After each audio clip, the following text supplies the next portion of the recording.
En Nochebuena, mi padre despreció a mi hija por ser bastarda. Quédate tus regalos, repliqué. Me llamo Elena Torres y nunca pensé que la Nochebuena sería la noche en que mi padre cruzaría la única línea que yo jamás podría perdonar. Toda la semana estuve envolviendo regalos después de que mi hija se durmiera, diciéndome a mí misma que si lo intentaba un año más, tal vez él finalmente actuaría como un abuelo. La conversación decayó. Los ojos de mi padre se deslizaron hacia mi pequeña y su rostro se volvió frío. Entonces lo dijo: solo los niños buenos reciben regalos. Tu hija bastarda puede esperarse afuera. Nadie objetó. Mi hija no discutió.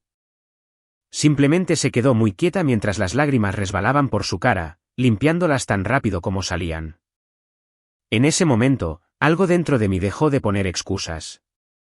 No alcé la voz. Solo lo miré a los ojos y respondí: está bien, quédense con su fiesta. Las sillas crujieron. Alguien tosió, pero nadie se movió para defenderla. Así que yo lo hice. Tomé la mano de mi hija, salimos de esa casa y cerré la puerta detrás de nosotras sin mirar atrás. Pensaron que se me pasaría el enojo y volvería como siempre lo había hecho. No tenían idea de que a la mañana siguiente un repartidor tocaría a mi puerta para pedirme que confirmara una cancelación que le costaría a mi padre mucho más que una pila de regalos de Navidad. Antes de contarles lo que dijo después, y como ese único momento inició una reacción en cadena de la que mi familia nunca se recuperó, díganme qué hora es, dónde están y desde dónde me escuchan. Quiero ver hasta dónde puede viajar esta historia de Nochebuena. El viaje a casa esa noche duró 20 minutos, pero se sintió como una hora. Las luces de Navidad se difuminaban en rojo y dorado fuera del parabrisas. Dentro del auto, había un silencio sepulcral. Sofía estaba sentada en el asiento trasero, mirando por la ventana, con las mejillas todavía manchadas. En el espejo retrovisor, sus ojos se veían planos, como si hubiera apagado algo dentro de sí misma. Empecé a decir Sophie y me detuve. Una frase torpe y ella lloraría o decidiría que mi padre tenía razón sobre ella. Así que bajé el volumen de la radio y dejé que el silencio se asentara mientras sus palabras se repetían y se enganchaban a una cadena de recuerdos más antiguos. Siempre supe que mi padre tenía favoritos. Simplemente me entrené para vivir con ello. De niños, mi hermano recibía la bicicleta nueva, la rebanada de pastel más grande, la calificación relajada. Si yo traía a casa un 10, escuchaba: ¿por qué no puntos extra? Si mi hermano sacaba apenas un 8, escuchaba: suficiente para un hombre. En las reuniones familiares, las historias de mi hermano se convertían en eventos con mi padre riendo más fuerte que nadie, mientras que las mías eran algo que había que soportar hasta que él pudiera cambiar de tema. Sus ojos se iluminaban por mi hermano y se enfriaban cuando se volvían hacia mí. Nadie necesitaba decir: tú vales menos. La habitación lo decía por él. La edad adulta no arregló nada. Solo le puso ropa más bonita al patrón. Elegí una carrera que él no respetaba y obtuve un: eso es un pasatiempo, no una profesión. Mi hermano saltaba entre trabajos y obtenía un: todavía se está encontrando a sí mismo. Las mismas decisiones eran etiquetadas como responsables o imprudentes, dependiendo de qué nombre llevaran adjunto. Eventualmente, entendí lo que estaba pasando. Él necesitaba un hijo para mostrar como prueba de que no había fallado, y uno para cargar con su decepción. Yo jugué ese papel durante años porque discutir con él se sentía como intentar mover una pared. Cuando le dije que estaba embarazada, el sistema simplemente cambió a un objetivo más pequeño. No preguntó si yo estaba feliz o segura. Preguntó si el padre se quedaría, como si mi bebé ya fuera un problema. Después de que nació Sofía, él la visitaba pero nunca usaba su nombre. Ella era esa bebé, tu hija, nunca mi nieta. Seguí esperando que la cercanía lo ablandara. Sofía se reía de sus chistes, le traía dibujos chuecos, buscaba su mano. Su temperatura nunca cambió. En algún lugar de esos años, me prometí a mí misma que no dejaría que ella creciera pensando que esta frialdad era amor familiar normal. Esa promesa se endureció en Nochebuena cuando él la miró y la llamó bastarda. En el camino a casa, justo antes de llegar a nuestra calle, su pequeña voz finalmente rompió el silencio. ¿Fui mala?, preguntó, todavía mirando la oscuridad exterior. La pregunta me atravesó. Entré en la entrada de la cochera y me giré para mirarla, dejando que la luz del porche cayera sobre su rostro preocupado. Le dije lentamente que no había hecho nada malo, que los adultos pueden ser crueles y estar rotos, y que mi trabajo es protegerla de eso, incluso cuando la persona que la lastima comparte nuestra sangre. Mientras caminábamos hacia la puerta, mis ojos rozaron nuestro buzón desbordado. La tapa de metal estaba atascada abierta sobre una pila de sobres. La mayoría de las noches, lo habría ignorado. Esa noche, algo en mí se detuvo, como un empujón silencioso de que había algo allí que necesitaba ver. ¿Alguna vez han visto a su hijo encogerse bajo un comentario cruel de la familia y han sentido esa mezcla caliente de rabia y culpa en el pecho, preguntándose hasta dónde llegarían para asegurarse de que ese patrón termine con ustedes y no con ellos? A la mañana siguiente, la casa se sentía incorrecta para ser Navidad. Sin prisas, sin el ruido de fondo de la televisión de mis padres en el altavoz. Sin la cuenta regresiva mental de cuándo teníamos que irnos para evitar ser llamadas malagradecidas. Solo la pálida luz del invierno a través de las persianas y el suave arrastrar de los pies de Sofía por el pasillo. Ella se detuvo en la puerta del dormitorio, con el cabello enredado, abrazando a su peluche por una oreja desgastada. Por un momento, parecía más joven de lo que se veía en esa sala de estar, como si el sueño hubiera retirado la máscara rígida que se había puesto. ¿Vamos a ir allá hoy?, preguntó. No dijo quiénes eran allá. En su mundo, los días festivos significaban automáticamente la casa de mis padres, su árbol, sus reglas. Mi pecho se apretó. Hubiera sido fácil esquivarlo, decir, quizás más tarde, y comprarme más tiempo. En cambio, me senté, la miré a los ojos y dije, no, nos quedamos en casa hoy. Vamos a hacer la Navidad a nuestra manera. Ella estudió mi cara como si estuviera buscando problemas ocultos. Por lo que él dijo, susurró. Tragué saliva. Sí, porque lo que dijo estuvo mal. Tú no hiciste nada malo. No te llevaré de vuelta a eso. Sus hombros cayeron una fracción, como si le hubieran aflojado una mochila invisible. Trepó a la cama y se acurrucó bajo mi brazo, pequeña, cálida y sólida. Y en esa quietud, sentí la forma de una nueva regla asentándose. Terminamos en la cocina en pijamas que no combinaban, haciendo panqueques con demasiadas chispas de chocolate. Sofía se paró en una silla para alcanzar la encimera, con la lengua entre los dientes en concentración mientras presionaba las chispas en la masa. Podría haber pasado por cualquier mañana suave y ordinaria si no fuera por el nudo apretado en mi estómago. Seguía esperando que el día volviera al viejo patrón, que la obligación tocara a la puerta y nos arrastrara fuera. La obligación sí llamó, pero vino usando una chaqueta de empresa. Un golpe firme sonó en la puerta principal. Me limpié las manos en una toalla y abrí para encontrar a un repartidor en el porche. Portapapeles bajo el brazo. Camión encendido en la acera. Buenos días, dijo. Lamento molestar en día festivo. Solo necesito confirmar una cancelación para esta dirección. Revisó el papel. Paquete grande de vacaciones, decoraciones exteriores, regalos. El cliente registrado es su padre. Usted aparece como el contacto.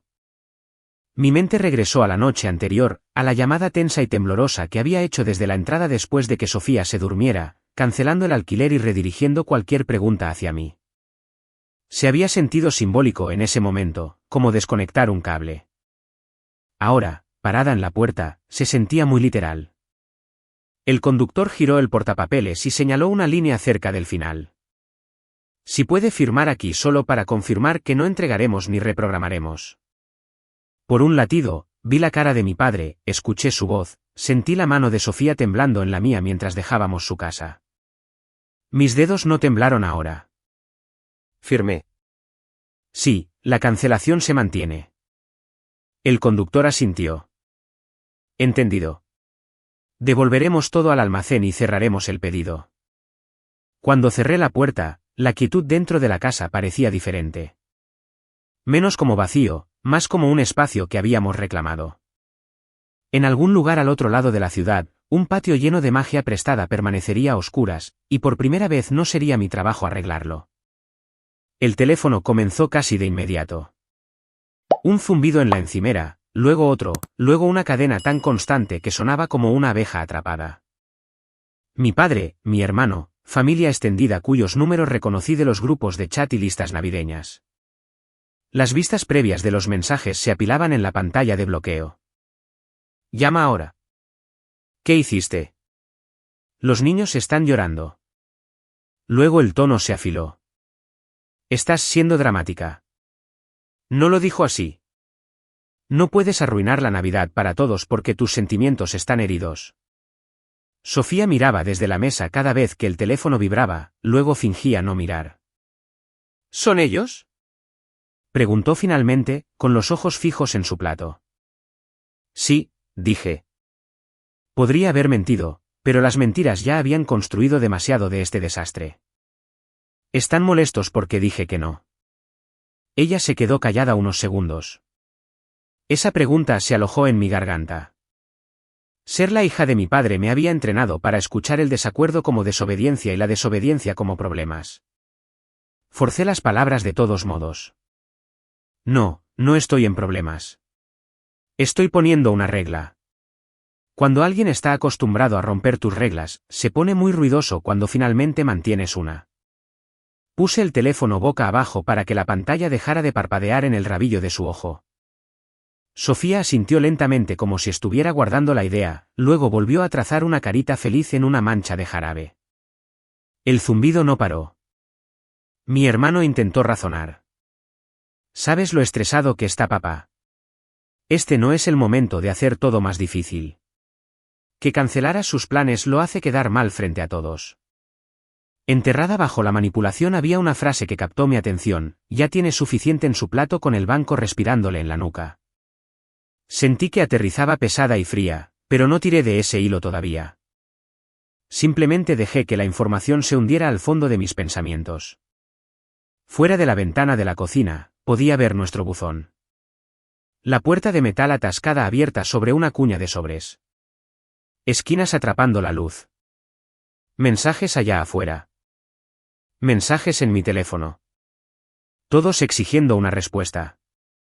Me picaban las palmas de las manos por suavizar las cosas, por devolver la llamada, por explicar que si él simplemente se hubiera disculpado con Sofía.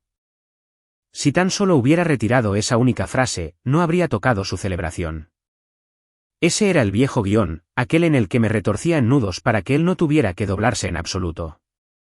En cambio, me quedé junto a la estufa y volteé los panqueques. Ayudé a Sofía a construir un fuerte de sábanas en la sala y vi cómo sus hombros se relajaban a medida que el día se desarrollaba sin la amenaza de otro comentario cortante. Mi silencio se convirtió en su propio tipo de ruido, diciendo muy claramente: escuché lo que le dijiste a mi hija, y esta vez no fingiré que fue una broma. En otro lugar, el espectáculo navideño de mi padre se estaba encogiendo. Su teléfono se iluminaba con preguntas que finalmente tendría que responder sin mí en medio. ¿Alguna vez han visto su teléfono iluminarse con llamadas y mensajes de la familia después de que cruzaron una línea? Sintiendo esa extraña mezcla de culpa y alivio al elegir por una vez ignorar cada vibración y dejar que su silencio sea el límite del que no pudieran sacarlos hablando. Las llamadas habían disminuido cuando un nuevo golpe azotó la puerta, agudo e impaciente. Sofía estaba en la sala, escondida en su fuerte de sábanas. Entreabrí la puerta. Mi hermano estaba en el porche, con la mandíbula tensa. No esperó a ser invitado. Pasó empujándome hacia el pasillo. ¿Ya terminaste?, exigió. Cualquiera que sea el punto que intentas probar, ya lo has llevado demasiado lejos. Si viniste a decir que papá no lo dijo en serio, puedes irte, dije, cerrando la puerta. Él soltó una risa corta. Por supuesto que no lo dijo en serio. ¿Sabes cómo habla? Y ahora has hecho un berrinche y arruinado la Navidad para todos porque dijo una cosa de la manera equivocada. Llamó a mi hija bastarda y le dijo que se largara, dije. Esa no es una palabra de la manera equivocada. Mi hermano puso los ojos en blanco. Siempre exageras todo. ¿Tienes idea de lo que hiciste con esa cancelación? Toda la calle esperaba el espectáculo. Puso mucho dinero en este año. Ya está en la cuerda floja con el banco y ahora parece un idiota porque no llegó nada. La palabra banco se deslizó junto al mensaje de texto de anoche sobre ellos, respirándole en la nuca. Seguí su mirada hacia la ventana. Nuestro buzón estaba en la acera, con la puerta de metal colgando abierta sobre la cuña de sobres. ¿Qué banco?, pregunté. Está bajo control, dijo demasiado rápido. Él no necesita que tú lo empeores. En lugar de dejarlo pasar, caminé alrededor de él, abrí la puerta principal y fui directo al buzón. Saqué los sobres y pasé los volantes hasta que sentí un papel grueso con un logotipo oficial. El nombre del banco me miraba en negritas. Vencido, aviso final, intención de ejecución hipotecaria. $40,000 en una línea de crédito sobre el valor de la vivienda, 30 días de retraso. Frases legales sobre reposesión y pérdida de propiedad. Otra carta debajo con una fecha anterior ya ignorada. Pasos crujieron detrás de mí. No deberías estar leyendo eso, espetó mi hermano. No es asunto tuyo. Ayudé con el pago inicial de esa casa, dije, todavía mirando los números.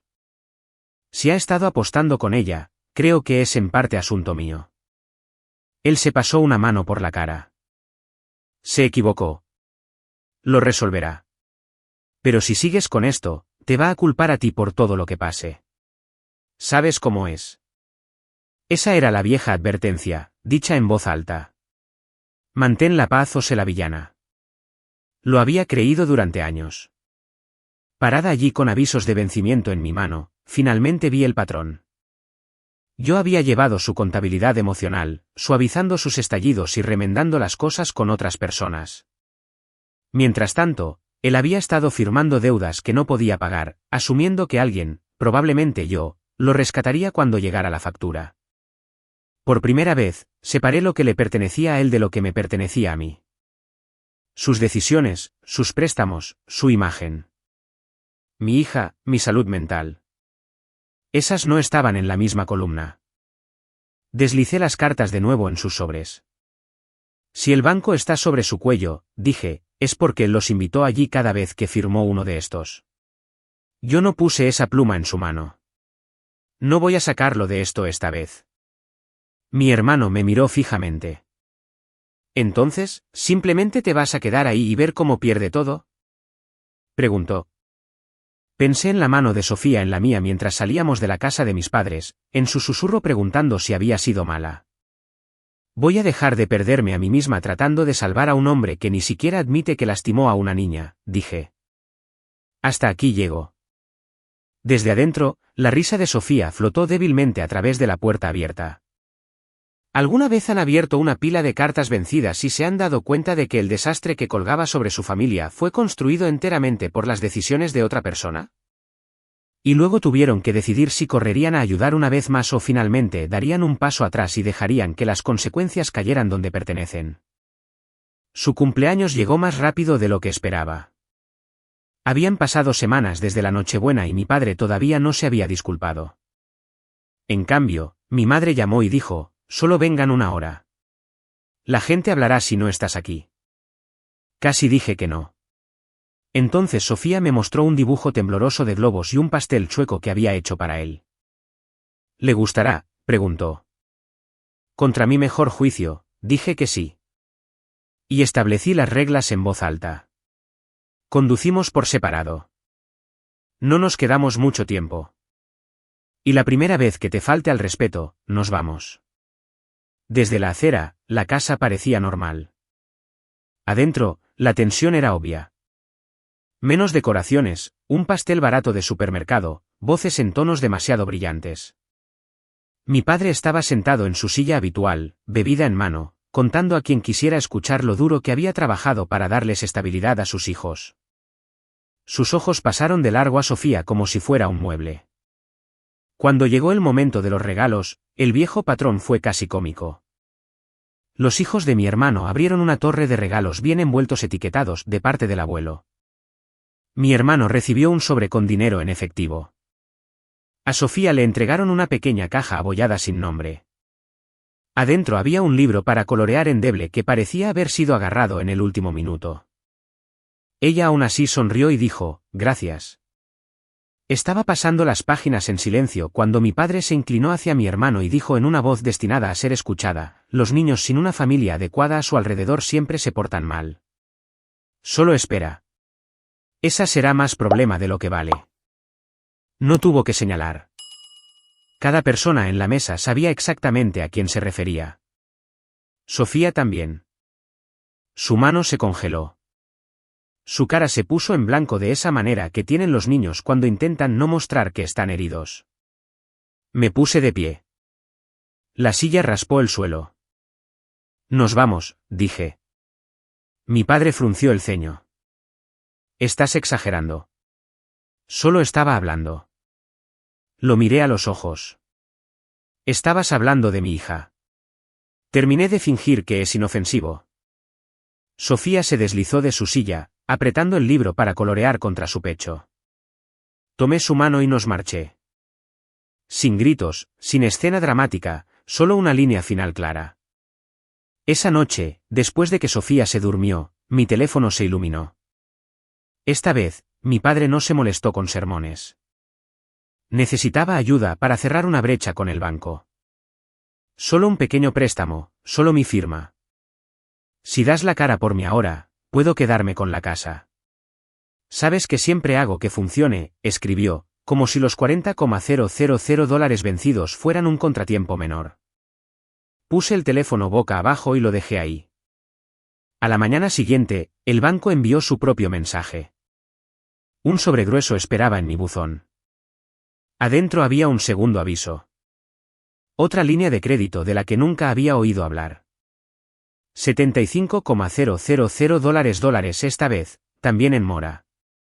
En la parte inferior había una fecha de ejecución hipotecaria impresa en negritas. La cuenta regresiva ya había comenzado. Mirando ese papel, el patrón finalmente encajó en su lugar. Él no había tropezado con una mala decisión. Había construido un desastre entero con formularios firmados y tiempo prestado, asumiendo que sus hijos siempre saltarían en el último segundo para amortiguar la caída. Insultó a mi hija en público y esperaba que yo salvara su casa en privado.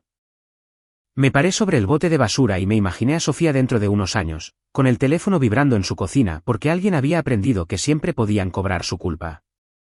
Me negué a enseñarle que eso es lo que significa la lealtad. Así que doblé el aviso y lo puse en un cajón con el primero. No como un secreto, sino como un registro, su nombre, su firma, sus consecuencias. Por primera vez, elegí no saltar tras él. ¿Alguna vez han tenido pruebas de que alguien a quien aman ha estado cavando su propio agujero durante años y han sentido ese tirón brutal entre rescatarlos de nuevo o finalmente proteger al niño que está viendo cómo defines el amor y la lealtad? Un mes después, el banco dejó de hablar en advertencias y comenzó a hablar en fechas. El sobre era más pesado que el correo regular, papel grueso con la dirección de mis padres impresa en líneas duras y perfectas. Adentro estaba el aviso oficial. La casa había sido programada para ejecución. Allí estaba en blanco y negro. Fecha de subasta, número de caso, frases legales sobre reposesión y posesión vacante, todo envuelto alrededor del mismo hecho inmutable. Mi padre había firmado su nombre en préstamos que no podía pagar, ignoró cada bandera roja, y ahora la factura había llegado. Durante años, yo había sido el amortiguador emocional entre sus decisiones y sus consecuencias. Esta vez, el papel dejaba claro que no había más espacio para amortiguar su caída. El día que apareció el camión de mudanza, no me enteré por él. Un primo me envió una foto sin descripción. La imagen decía suficiente. El jardín delantero que yo había cortado de adolescente estaba esparcido con cajas.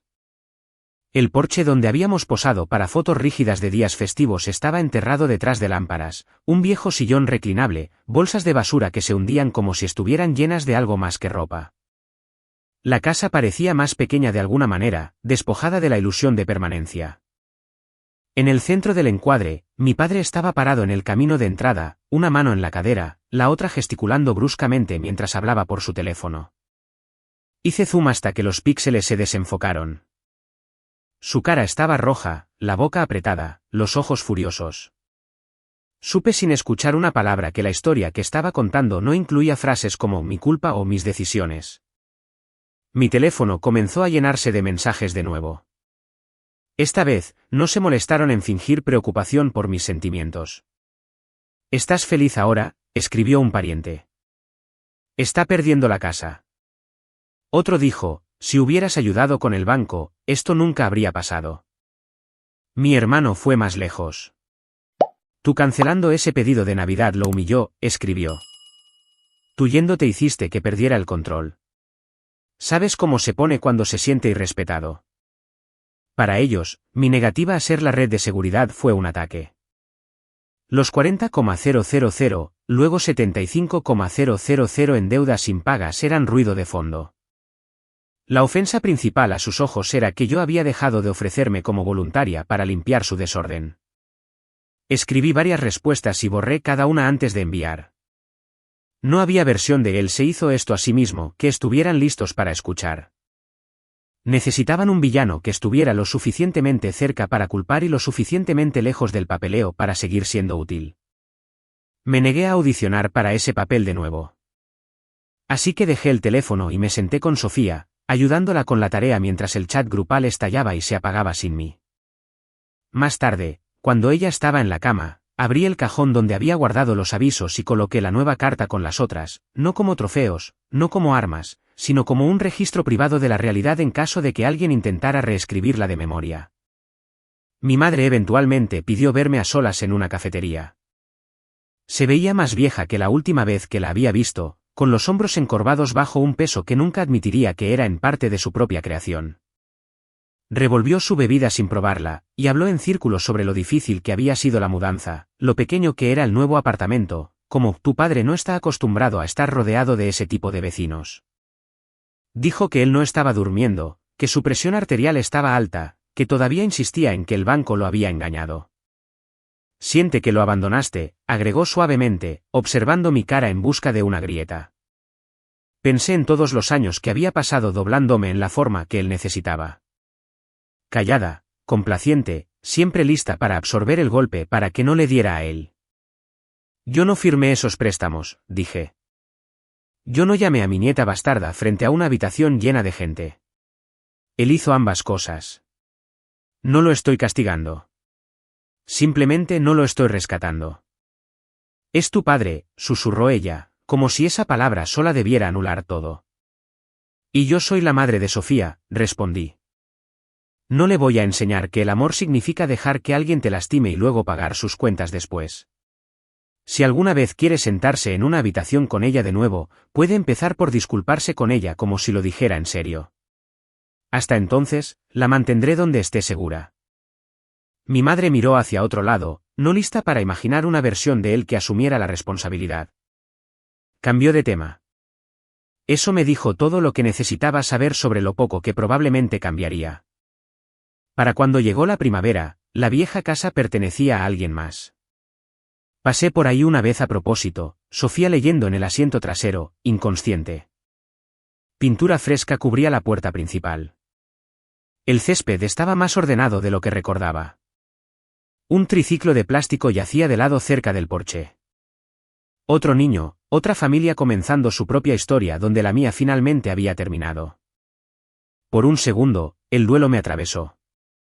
No estaba de luto por la pérdida de mi hogar de la infancia tanto como por la muerte final de la fantasía de que un sacrificio más de mi parte podría haber arreglado todo.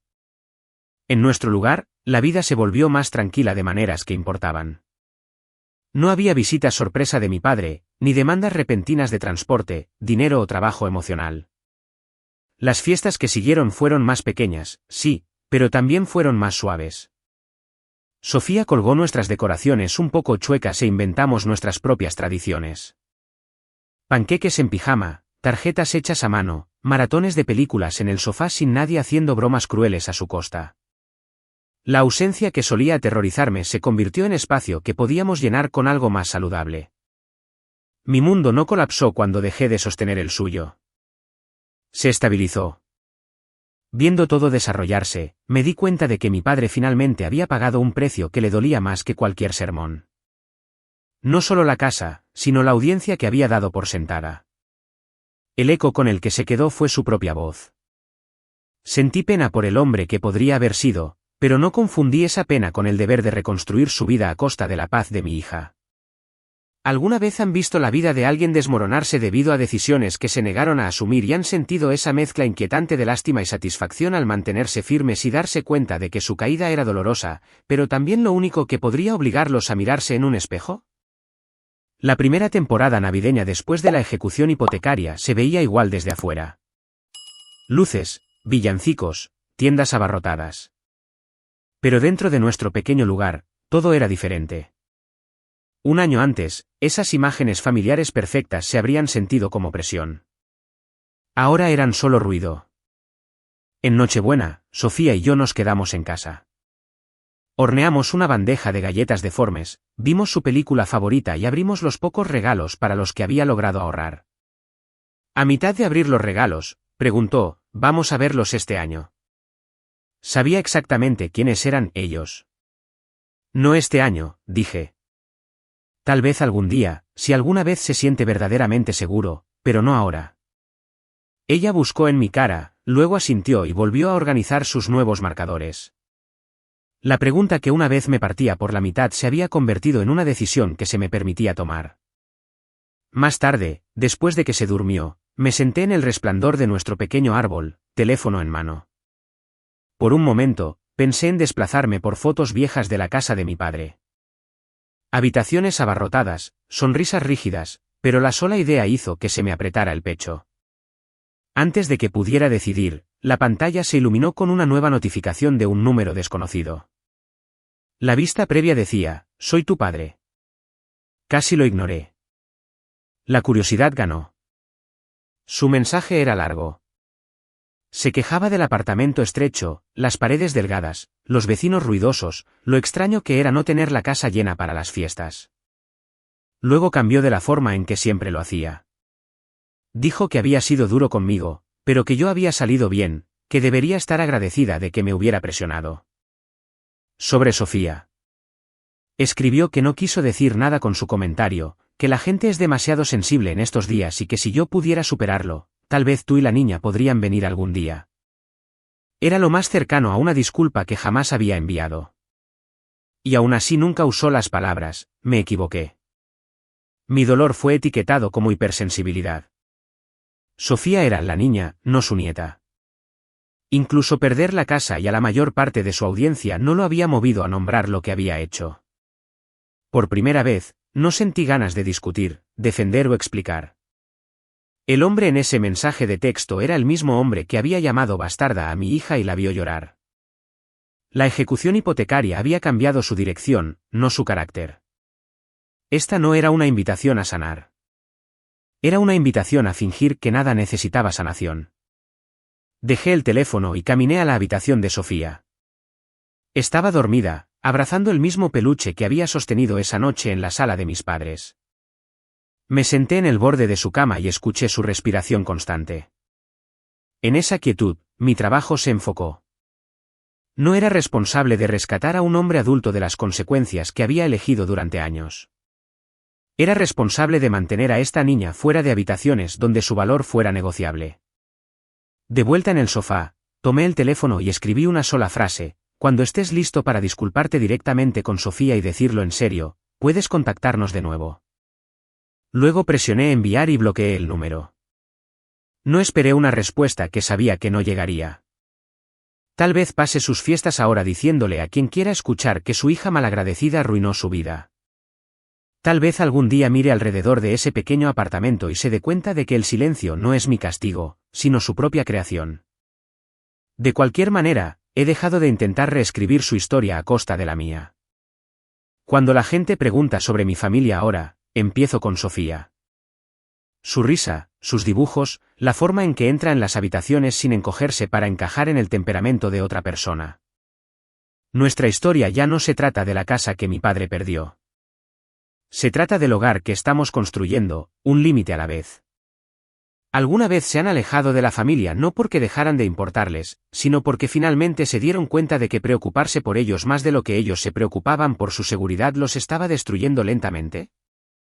¿Y si lo han hecho, donde trazaron la línea entre el perdón y el respeto propio?